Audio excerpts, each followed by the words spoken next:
ability to have the agency, the self-determination, if you will, to decide what I should learn, what I should unlearn, and what I should do with what I've learned is maybe the most intimate, ultimate expression of human freedom that we have in a modern society.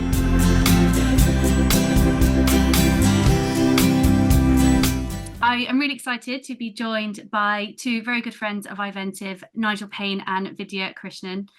Vidya first joined iVentiv on one of our virtual sessions in 2020, and we are really excited that this year Vidya will actually be hosting an in-person session at the Ericsson North American headquarters in Plano on May 7th and 8th. And with us at that event and chairing discussions will be Nigel Paine. Nigel is a veteran iVentiv chair. He's chaired events for us in Australia, the UK, Europe, and the US. And we're really excited that he'll be with us for the Texan event as well. Thank you so much for your time. It's really exciting to learn a little bit more about yourselves, the work at Ericsson. Perhaps you could just start by sharing a little bit about your own L&D journeys. You go first, Vidya. Sure. Okay. And thank you, Hannah. And again, we're really excited about hosting, and iVentiv has been a constant connector for us to perspectives and insights and looking around the corner. So we're really grateful to be here. My L&D journey, I feel like it just began, but if I'm truthful, I guess it was a lifelong journey. Learning has always been my love and my challenge, but I'm in my fourth career. And I've been everything from a camp counselor working with kids when I was little to an electrical engineer, which is what I studied and worked in most of my life, being, you could say, a consumer of learning, really valuing how effective it was for changing how we did everything from keep up with the technology that we work in every day to delighting our customers along the way. So always struggling and loving learning as someone who was consuming it as part of our engineering business. And then over about 18 years, I finally pivoted to make this passion more of my profession and pivoted to leading technology training for Ericsson. So this was an astounding time to head into learning, coming from the background that I did, because this is exactly the time learning itself was being reimagined and redefined as both this very human and this increasingly digital mechanism for connectivity, for connecting people to their better selves, higher selves, more knowledge, more expertise. And so I did that for a very long time, training our customers. And again, it's beautiful to see your customers valuing not just your products and your portfolio, but your people and what they know. And then from there, from that third career, I pivoted into my fourth career, joining our HR, our people team as Ericsson's Chief Learning Officer. And now our sacred mission is to get our 100,000 people in 180 countries to change themselves, their skill sets and mindsets. So in that sense, it's been a long journey, but it feels like it's just beginning. I remember, Vidya, the day you were appointed and how exciting it was as well. Because the onboarding continues, Nigel. I'm still onboarding. It's just a very good message, I think, for Ericsson. The fact of your journey, the way that you came through into the role of CLO. So it's very exciting.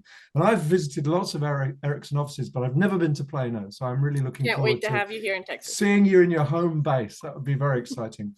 Yes. My journey is kind of similar, but different. I'm not an electrical engineer. I can't claim that.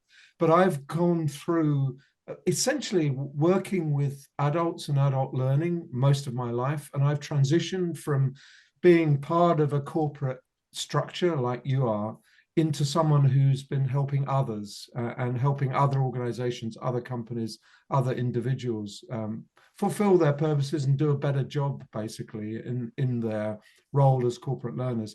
And I've come through from essentially talking to people, to writing about that, to trying to theorize and reflect on it. And I got my doctorate recently focused on organizational learning. And that's my next book is on that, because I'm really obsessed with making organizations more capable, as well as individuals in organizations more capable. So we kind of align a lot, I think, Vidya. I think we see eye to eye. I've always enjoyed the time. And I'm your avid reader, Nigel. I read what you write. It's great. I'm so happy about that. Thank you. So just tell us about skills-based organizations, Vidya. Just tell me, is it hype or hope? And explain to me what it means for Ericsson to become a skill-based organization, or to move on your way to becoming a skills-based organization. Where does that fit in? I absolutely don't think it's hype. I absolutely think it's more than hope, though. I think it is simply a acknowledgement of what always needed to happen but didn't. Skills are not new. Skills in an organization are not new.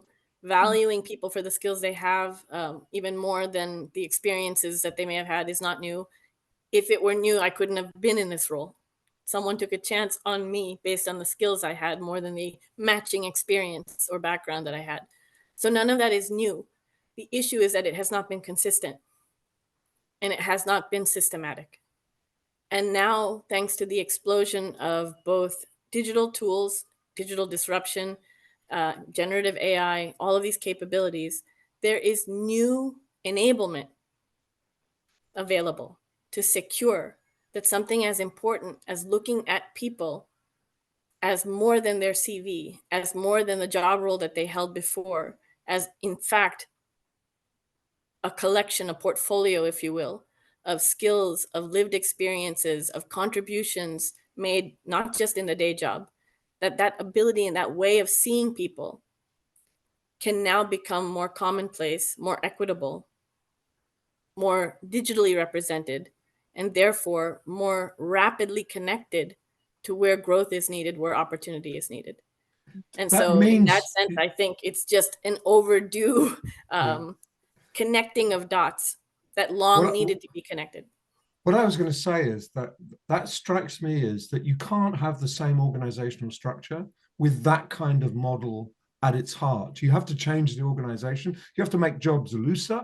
You have to make the ability to move between roles and between teams looser, because you're focusing on developing that skill portfolio in every single person rather than do a job. Am I right? I think you're right. And I think the loosening has been happening. Maybe sometimes I always think, these days an org chart still affects our lives, absolutely. But it serves as more of a postal address. This is where I live. Yes. And it matters because who's your boss? All those things matter.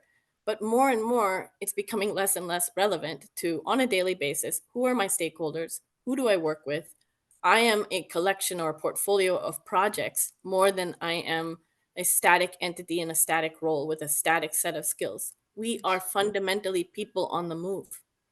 And the way we are moving through the world of work has been changing over the past few years and decades, especially, and getting more and more accelerated. And I think all of our stories are perfect examples. None of us stayed in our lane. There wasn't a lane. We kept changing lanes, and it wasn't always adjacent either. And Or if you we busted had up not the been- lane. Yeah, exactly. You're a key example of someone who We didn't you know there was refused a to lane. stay in your lane. You didn't know there We was a didn't know lane. there was a lane. Yeah, Was there a lane? it's true. So and I also think- you live and work in an industry which is just unbelievably transforming itself. Every few years it has to remake its model, rethink its position in the world. And you need people who can do that as well. You can't have one without the other. It's impossible. And I would say, Nigel, that because of innovations like 5G, every industry is having to reimagine itself now. Yes. Every entity, every business, every person has been doing that. Ericsson is 148 years old. We never act our age. I love to say that. We started as a telegraph repair organization, and now we are the world's leader of 5G. That's a massive reskill, reimagine, you name it, big reinvention. And to your staying earlier relevant. point, staying relevant. There's not a lot of future for telegraphic organizations at the moment, but there's big relevance in fundamentally 5G. Accept, Nigel, we look no further than our own phone to fundamentally accept that, 2G, 3G, 4G, 5G, 6G, nobody would question that we should just stop at 5 or stop at 6. Technology we somehow accept is inherently upgradable. So are we. And so because of that, I think it's exactly what you say. Everything has been loosening. Whether I work for one company or another, I'm probably still going to be looking into a laptop screen. And so the portability of work and the portability of us is unprecedented. And so now we have to look at us as a collection of skills. And digitally, finally, our systems are catching up and making that something that we can do at scale. And actually, I say again, this is not new. When you look at how executives move between roles and between companies, that's exactly what they do. They don't feel bound or constricted that I was in this industry or I was in this job and I can't possibly take that one. And nobody questions that kind of mobility should happen. Why do we not question it there? Because they demonstrate their skills every single day in a very high stakes, high profile way. So how would you describe yourself, Vidya? Would you describe yourself as 5G aspiring 6G? Yes, absolutely. I mean, not just aspiring, we are, shaping the future. Right. We are in a world now where there's such a need for the equity and the innovation that connectivity can bring. Yes. And we want this technology to not just be standard, but to be customizable, to be programmable, for people to be able to offer differentiated services on the backbone of a reliable network. That kind of technology enablement is as human as it is digital, because it is about working with people and creating, value and business value and so forth. And so you can just see the array of skills necessary to make that happen. It's everything from technology skills, techno-commercial skills, power skills, the skills of resilience and well-being. These become critical skills. They transcend job roles. They transcend which part of the company you're in. And they just become the keys to executing our strategy. You're building a utility. Essentially, you're building, just like electricity cables and gas and water, all of these things are fundamental to human flourishing and human community. And it's connectivity really is a basic human right. Connectivity is a basic human right. I completely agree. It is, indeed it is. Just as fresh water is a basic human right. Yes. Yeah, we need them both. Yeah, I agree. And connectivity can help us secure that there's more fresh water, right? Sustainability has never depended so much on fair, ethical technology and innovation. And so now when you look at, the future, you see this landscape of dynamic skills, and that people need to be, sort of buzzing on the move with this portfolio of skills, where in some things they are the apprentice and in some things they are the expert. And be okay with holding that paradoxical mix, but get credit for what they have done, get credit for not just the skill, but the will of what they want to build next. And companies more than ever need to see their workforce as fluid and enable a level of resource fluidity that we always needed, but now can't afford not to have. And our technology enables us to have it better than ever. So for us, that's the reason this is so necessary. And it's your purpose as well. You've got a real mission in the world, that you've got something that's bigger than Ericsson and bigger than technology. We say, in fact, our purpose is to create connections that make the unimaginable possible, things that people can only dream of and begin to dream of, to make them possible, and to do it in a way that, creates a sustainable planet, innovates for business, pioneers, better future. So this deep purpose requires literally learning and unlearning our way to that better future. And it gets you out of bed in the morning. Very much. And it keeps you learning, and it keeps you humble about learning, being more about how you handle what you don't know. Yes. And not just about what you know. I was going to say, one thing that's really coming through is your passion, not for necessarily the project, but the potential of all the projects after that. And one thing we talk about a lot, future of work or workforce of the future, but with what you were just mentioning, like that, it's not a workforce, that we're the people on this planet. That's what you're talking about when you're talking about these people. It's actually that it's so much bigger than that. Which I guess is a significant challenge when you're thinking of developing and learning them. But how would that influence your own learning vision, or especially for Ericsson, but even broader than that? I think it influences us in 3 very concrete ways. First of all, we know that we need to have our people building their skill sets and mindsets to win with integrity. And we really take that very seriously. And that means helping them look around at the megatrends shaping our world, helping them look beyond at what's coming, what we think is coming, and then, of course, helping them look within. There are some fundamental timeless truths about how we learn and what we go through, and the vulnerability and sometimes even the shame that comes from not knowing. We need our people to be very well equipped with that insight and that foresight so that they can prioritize building their skills. Then we also look at our customers. We have a sacred commitment to educate our customers, because we see that as our duty towards them, to share our expertise, for them to share theirs with us, and together create a much more educated partnership that is bringing constantly disruptive and new technology that's enabling all kinds of better applications and experiences for the world. So employees, our people, our customers, and then the third element that you touched on, Hannah, is society. Ericsson is very proud of something called Connect to Learn. This is our flagship learning initiative for societal learning, through which we partner with organizations like UNESCO to help do everything from partnering with entities like the Girl Scouts to talk about how we equip our girls to take their place leading and learning and changing the world, working with UNESCO, working with teachers in rural and developing countries to help them understand what are these 21st century technologies that are shaping the world, and bringing that to students through partnerships with universities and initiatives like that.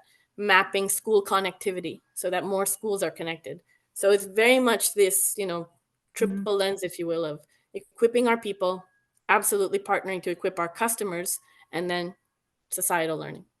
And you're a good role model, Vidya. I would think that you embody what the company and what the world needs. And I think that's absolutely amazing. And I congratulate you on that. But I love the idea that you embody something that Ericsson wants to spread more broadly in the world in many ways. And I'm proud to embody those things. And I think I embody not knowing most of all. I still feel like I'm onboarding. So I embody, this constant need to learn and this constant hunger to do it. And I think that's one of maybe the most primal parts of being in this whole field, right? We are the learners too. Yeah, absolutely true. And you couldn't build anything if you weren't a learner. You need to approach this with humility and to look at what the world needs and change your views as a result of what the world needs. I think it's absolutely right. And I'm sure that every generation of the technology from 3 to 4 to 5 to 6G, Ericsson has to unlearn a whole bunch of stuff and relearn a whole bunch of new things in order along to with stay our customers relevant. And our stakeholders. Along with your customers, yeah, and you have to take your customers with you and explain everything. So you're not only developing, you're educating at the same time. You're doing something, but getting the world ready for that product when it's available. Yes, Those and the two things are unknown. very important. I mean, yes, 2 years ago, Nigel, nobody was talking about generative AI. No one knew what a chat GPT was. People probably don't even know what the GPT stands for, right? So, and now everyone is knowing it, talking about it, using it. And so I think we also have to constantly be humbled by the fact that as much as the future is unpredictable, it's not accidental. And we are constantly shaping it, and we have to prepare people more than ever, not just for the knowns, but for the unknowns. Yes. And that we have some agency in the world. There's a tendency to feel that what can I do? I'm just a little person, a little country. But you're saying everybody is empowered to make a contribution, to step in and get something from this new world that can change their lives and transform what they do and create purpose and meaning for them, all on the back of this utility we talked about. Exactly. And the good side, Nigel, of connectivity is that the world has never been smaller. Yes, that's all true. We can reach you wherever you are, and you can feel connected wherever you are. Unfortunately, the dark side is you can feel isolated, and we can all be alone together, and we can't let that happen either. But this notion now that if you say it takes a village to raise a learner, we can now create these virtual villages. But that's not pure technology. That's humans using technology to make human-to-human connections. Learning fundamentally is still something that happens between people. Yes. And technology is supposed to be at its best, really almost this invisible enabler of that, Yeah, it's a bulwark against poverty, it's a bulwark against despair, and it's a bulwark against division between people, countries, communities. So I think everything you've said is extremely important, and we should really not minimize the impact that this will have. Just as we think back to pre-internet days, I can remember those days. The world has changed markedly, and it's changing again and again and again. And we accept the existing setup, but we find it difficult to adapt and cope with the new. And you've got a proselytizing role as well as a providing a little role. bit, and maybe. Those two things are important. Or my kids would just say, "Mom just preaches and lectures all the time." But yeah, something of that. But Nigel, it's how fortunate some of us feel to have grown up in a pre-internet era, where we had no choice but to make human-to-human connections. And we couldn't quite conceive of the depth of loneliness and the pervasiveness of loneliness that ironically now accompanies this hyper-connected world. And so I think what it tells us is that, we've got to almost learn our way to a better future and make sure that we are using technology far more than technology is using us. Yes, I think that's absolutely right. And we have to prepare people for the unknown. And I think this is, again, the grand chaos and the grand opportunity that is showing us now more than ever what we fundamentally believe. Companies that outperform other companies will increasingly do so because they are outlearning other companies. I couldn't agree with you more. And also companies that can take away the fear. That there's a fear about new stuff, there's a fear about learning, there's a fear about the future. And I think we have to have a world where you can embrace that and overcome your fears and take the opportunities up, rather than wilt and wither in the face of the kind of enormous change that we're all facing. So again, it's very important. It's so important. Within Ericsson, we have this course that we teach called Leaders as Learning Drivers. It's very much directed at our leadership to say, if you're not part of the solution, you're part of the problem, and you can't be part of the problem, because we have zero tolerance for zero learning. And one of the things we teach is actually the Dunning-Kruger journey, the curve, of the adventure, if you will, of you don't know what you don't know, and how you start off at something, loving it, and so excited. The more you realize how ignorant you are, which is like me onboarding into this role, you just start to tumble, and then you can become, stuck in this pit of despair. And it's not the ignorance that keeps you there. It's the shame that you feel. You don't want people to know, this is the root cause of imposter syndrome. No one should know how clueless I am. But paradoxically, the moment we equip leaders, hopefully by example, to feel comfortable sharing that vulnerability with their teams, to say, I don't know either. And we don't need to be ashamed about that. That's just part of the journey of not knowing. That's exactly the moment people start to help you and you climb out of it. And that's what I mean by, we can look around at these mega trends. We can look ahead at technology and where it's taking us, but we also have to look within at these timeless truths about how people learn, and make sure people recall and remember and realize it's okay. Yes, it's true. It's like a key that unlocks the door. Yes, it is. And you need to unlock that door in order to get at the way people really are, as opposed to the mask that they put on to hide their vulnerability. And it's incredibly important for leaders to be able to do that, and not just be a double mask, of I know everything, I'm in charge of the world. It's very, very true. I think you're right. And Hannah, I think this is why Iventive is so valued by us, because when people come together in those settings, it disarms that fear so much.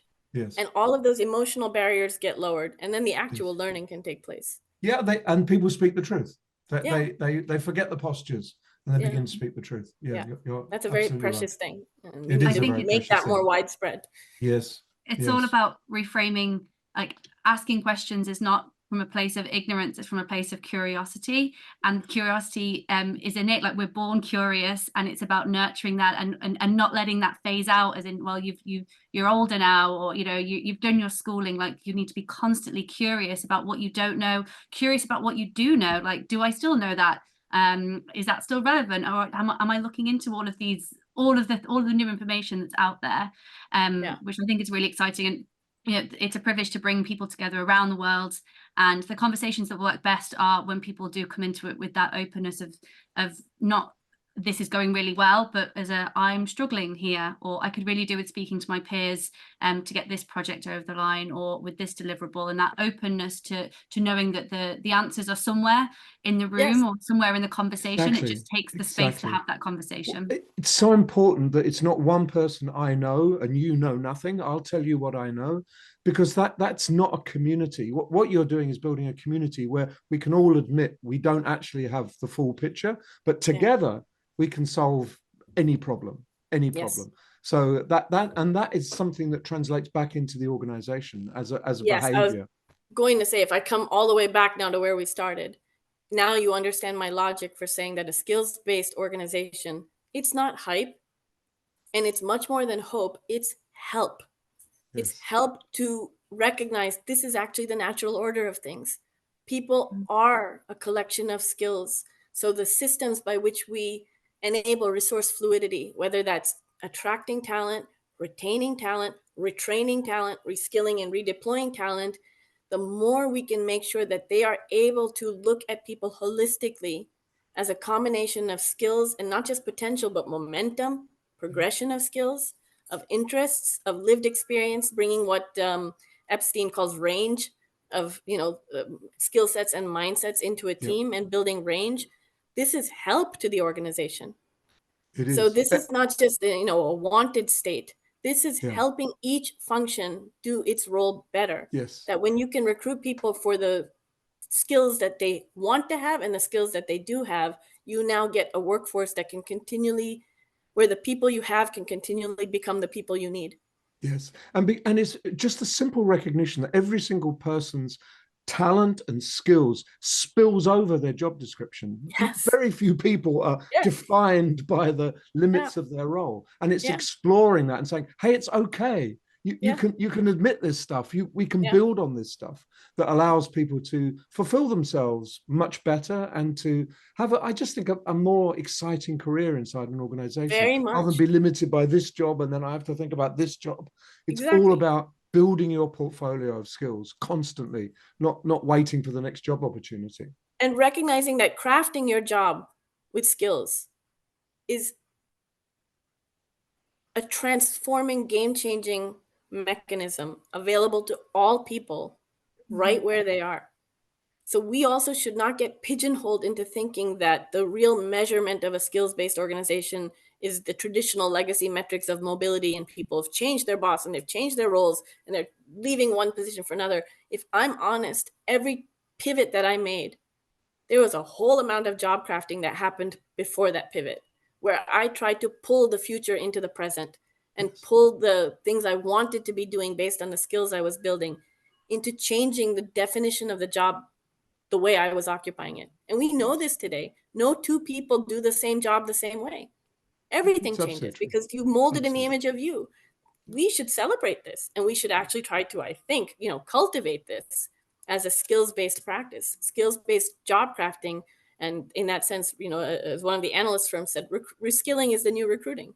Yeah. So it's not ever being comfortable in the present, but always building your personal future and thereby helping the future of the organization. And so when you want to change, when you want to pivot, we're going from 5G to 6G, people aren't going, well, I've got my 5G job and I'm not prepared to change that. Yeah. You have to pay me more, or you have to give me a new job description. It's natural. It's the natural thing it's the natural to order. move transition from one state to another. And that is a much more innate way of working. That's the way we've always learned as human beings, not to be confined to a point where you're suddenly, the door opens, you've got to move here and learn that, and then you're confined again. In some ways we got it all wrong. We built organizational structures far too rigidly, and we need to loosen them a little bit. And that's exactly we had to do it when we did it. We no longer need to do it. And and still doing it that way, I think it was Drucker that said, that the greatest danger in times of turbulence is not the turbulence. It is to act with yesterday's logic. Yes. And that's yesterday's logic. So yesterday's organizational setup does not work for the future of work for tomorrow's jobs. And we don't stay in any lanes anymore, and we never really did, but it's true. We don't need to. But it's like, instead of it being something slightly naughty and dangerous, don't tell anyone, it's the norm. This is the way we want everybody to behave, not just the people like you, Vidya, who kind of did it on the quiet and weren't content. It wasn't that quiet. People going, is she crazy? It was pretty loud. But instead of being, she's crazy, she's the future. Yeah. We shouldn't, it's not the outlier. It is the norm. And I think it is actually the funny thing is, Nigel, when I ask people to tell me their story, this is all I hear. Yeah. This was their story. This is actually the truth of their lived experience. Yeah. And it doesn't fit nicely into like an org chart or anything, but most people, these are the lives that we're living, because the ability to have the agency, the self-determination, if you will, to decide what I should learn, what I should unlearn, and what I should do with what I've learned is maybe the most intimate, ultimate expression of human freedom that we have in a modern society. So it is, as I said, like connectivity is a birthright, so is learning.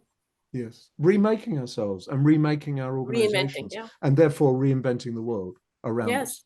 And I think that is a very natural human tendency, right? It's the spirit of the explorer, I think. Completely agree.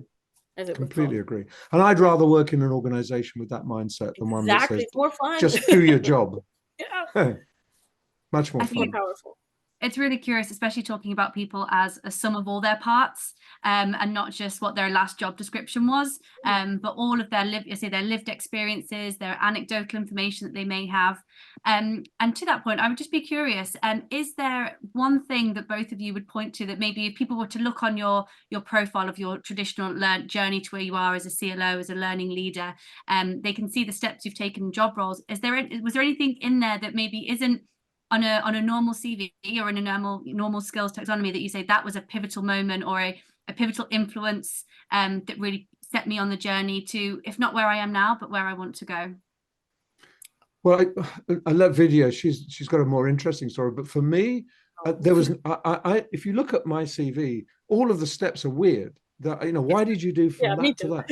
And it was because I pursued my interest and my curiosity, not an orthodox jump one step, stay within the same industry. And I had a lot of criticism in my early career. People saying, "Oh, don't leave that. That's just right. Stick in there, and it will be fine." But I was bored. I wanted new challenge. I saw opportunities that I hadn't seen before, and I just kind of remade myself to embrace those opportunities. And we can do it. So I've gone from feeling slightly ashamed of myself and feeling I was a bit weird, to feeling that's becoming the norm. I was more mainstream than I ever dreamt, because I always felt myself as a bit of an outsider for that reason. Vidya. I think most people don't realize that how mainstream this is. And I mean, you just gave the perfect answer. I would say in my case, Hannah, is exactly what Nigel said. You know, weird is good. First of all, I hope that people take that away from it. And I wish someone had told me that. You know, I'm just like Nigel saying, someone telling us like, you're not weird. This is good. This is okay. This is not you having a, professional deficit of attention in your career. This is you being true to yourself and constantly going deeper. I wish someone had told me that. So that would be my first thing, that, weird is okay. The second thing I hope people might see is that in almost every case, my side gig became my next front door. So a thing I was doing maybe under the guise of volunteering to help someone and this little side project, and I'm going to dabble in this thing while I do my day job and this sort of portfolio. And some of those were volunteer activities. Some of them were actually outside of work. But in many cases, those became the fuel or the catalyst for job crafting so that I could then walk through a new front door. So I think, again, when I think about mobility, I don't just think about people, vacating where they are and going to a new thing. I think about job crafting, and I think about people being able to dabble in side gigs that one day might become their next front door. Yes. I noticed that Wharton used to survey its MBA students and ask them what their priorities were in their first job after graduating. And it changed markedly about 5 years ago. And what students were saying 5 years ago is, my first job, what I want is to get my second job. So they picked a first job that would allow them to get their second job. And that's exactly what you're saying. And that's becoming more and more mainstream. Not just MBA students, but everybody is taking an eye on how will this help me move diagonally or transition and excite my interest or develop new skills that I can combine with my current skills to move to a third stage. Yeah. And you exemplify this, Nigel, but I want to think that I'm never done. Like, I want to know, if I've had 4 careers, maybe I have 4 more in front of me.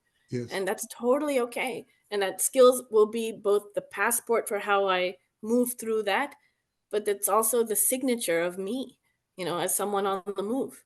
And I think that is the way that we need to look at it. So I think that's what I hope people take away from that story, and that more and more, we had a wonderful coach at Ericsson, Richard Leider, very well-known author, and he drew this beautiful quadrant for us. And he said, most people measure their lives on the axis of success. And they're trying to go from low success to high success, but there's another dimension that's acting on you, even if you're not aware and you're not acting on it. And he drew a vertical axis. He said, this is a dimension of fulfillment. And what we want for you is to be in this quadrant where you have high fulfillment and high success. And he said, he called it, that's your calling. It's not a job. It's not a mission. It's not a career. It's your calling. And he described it in a beautiful way that I'll never forget. He said, it's doing work you love in the place you love with people you love on purpose.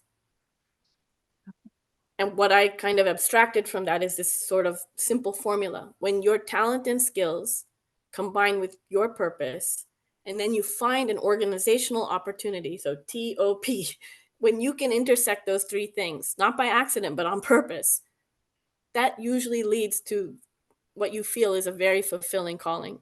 Yes. And it's not something you find like a static destination, but as your story exemplifies, something you craft. Yes. I think that's the lesson we would want people to take from this. And it means you get much more productive work out of people if they feel they're in that zone. You know, I've coached men, usually men in their 50s, who say to me, I think I've wasted my life. And they're incredibly successful. They're really well off. But they're missing fulfillment. They're missing the purpose, and they're missing any kind of fulfillment. And they've just gone through the motion, moved up the career ladder. And superficially, they're very successful, but their life is empty. And you will never get great work out of people who feel inside that their life is empty. It's becoming intolerable to live that way, I think. You know, with all the changes that we see in society, there were probably many families that had no choice but to live that way. I had to, you know, bring home a paycheck, and it didn't matter. You know, that's why they called it a job. It wasn't supposed to be fun. We've heard those, you know, philosophies before, and they were very true, maybe economically for many people. But I do believe we are entering a new era of work where your performance is more and more tied to how deeply you feel fulfilled, and that you feel your work connects you to your purpose. And we have to, and that's the will, and it precedes the skill. It's the will that pulls the skill. I want to do this work. I believe it's important to me, and I want to become good at it. And therefore, let me learn and unlearn. I think the more and more that we can recognize that that is actually the heart and soul of innovation, and companies can truly leverage it and harness it, we are now in an era where companies cannot experience growth unless their people experience growth. Yes, it's 100% true. And your job is not just to provide courses for people. Your job is to create that field, that climate where people can flourish and grow. You're enabling and facilitating. You're not just slinging stuff at people and saying, you better have that. You don't need a human to do that anymore. We have tools that can do it themselves. They just ask AI, you know, ask ChatGPT to do it for them. You're 100% right. Our mission is to create the conditions, as you said. Yes. And they should be systematic conditions. And I mean ecosystem, culture system, and the business system. We should create the systematic conditions in which people can build future critical skills and put those skills to work. That, in a nutshell, is the job. And those systems have to be aligned. They're not pointing in different directions. No, they are integrated, interconnected, holistic systems. And that is the job. It's a wonderful vision. I know from our global conversations that, and as you say, skills isn't a new thing, but it is a lot of people are either just starting at the journey or maybe a bit intimidated about how to start on that journey. Now that it's become a little bit more defined, and it's the buzzword, and it almost is they're not sure where to start. Perhaps just as a final takeaway, you could share, what advice would you give to other CLOs that are at the beginning of the journey in moving towards a skills-based organization, or even just getting people on board with using the terminology, or moving into that mindset? Perhaps you could share. I think I'd say three things. One is, don't be scared. It's such well-intentioned work that anything you do will elevate your organization. So go, wholeheartedly, and don't be scared. And we're all trying to learn together. We're all going through the Dunning-Kruger curve, right? So we shouldn't let fear, inhibit us. The second thing I'd say is, I think what was counterintuitive but critical for us was to say that not all skills matter the same. And we actually took a pretty hard stance, again, very counterintuitive, that we're going to just focus the entire company on one skill, which at that time was AI, and this was 4 or 5 years ago, to say, let's just see if we can systematically build this one skill that universally everyone knew, this matters. This is a disruptive thing. And I think if we hadn't made it so simple, we would have gotten buried in our own complexity. Yeah. And so that was a very counterintuitive thing for us to do, to say we're L&D and we only care about this one skill. And didn't mean we didn't care about the other skills, but we kind of let that become sort of, as I said, the technology business as usual stuff. And we spent a disproportionate amount of our time on how we could really transform the company in that one skill. And when we felt we had a proven systematic way to do it, that again was very simple, of defining 4 levels of skill in the company, creating journeys mapped to those. And the only metric we measured, again, we threw out all the other metrics. It's like we sort of threw out all the other skills. And so the only metric that matters, what level are you? And how many people are at what level versus how many need to be at that level.